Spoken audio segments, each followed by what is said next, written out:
Hi everybody, welcome to Story Time with Miss Kay. Today I'm going to read a story called Stand Tall, Molly Lou Melon. I want you to think about this as I'm reading the story. Molly's grandma always says, walk as proudly as you can and the world will look up to you. How does this help Molly? Okay, think about that again.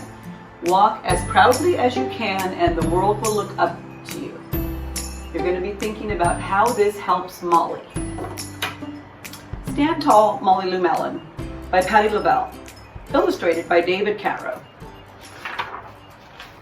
Molly Lou Melon stood just taller than her dog, and she was the shortest girl in first grade. She didn't mind. Her grandma had told her, walk as proudly as you can, and the world will look up to you.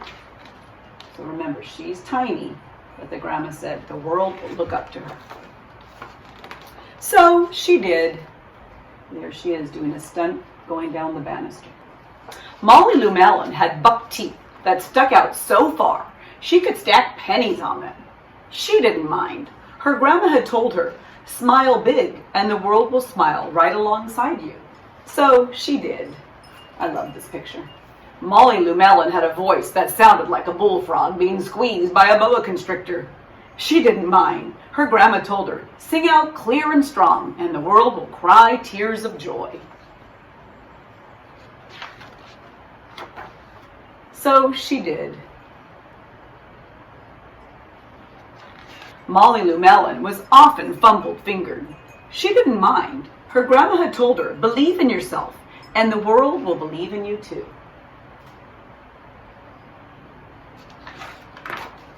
So she did. I wish I could do that. Then Molly Lou Melon moved to a new town. She had to say goodbye to her grandma and all of her friends and start over in a new school. A little bit scary. On the first day of school, Ronald Durkin called her Shrimpo in gym class. When the game started, Molly Lou Melon caught the football, ran under the legs of Ronald Durkin, and scored a touchdown. All the children thought, wow, she's good. And Ronald Durkin felt foolish. On the second day of school, Ronald Durkin called her Bucktooth Beaver. Molly Lou Melon took out her pennies, stacked them 10 high on her teeth, and smiled as big as day. All the children smiled with glee, and Ronald Durkin felt foolish.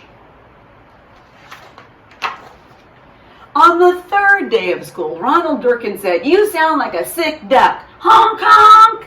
Molly Lou Melon sang out quack as clear and strong that it made Ronald Durkin somersault backwards, hit his head, and have to go to the nurse. All the children cried with joy to be free of Ronald Durkin for the rest of the afternoon. And Ronald Durkin felt foolish. On the fourth day of school, Ronald Durkin said that she'd made her snowflake all wrong. But Molly Lou Melon opened up her paper and revealed the most beautiful snowflake of all. All the children said, ooh, ah, even Ronald Durkin. On the fifth day of school, Ronald Durkin brought Molly Lou Melon a stacking penny for her tooth, and he smiled at her.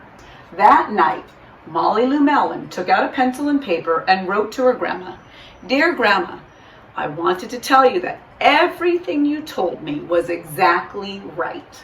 Love, Molly Lou Melon. And there's her grandma reading the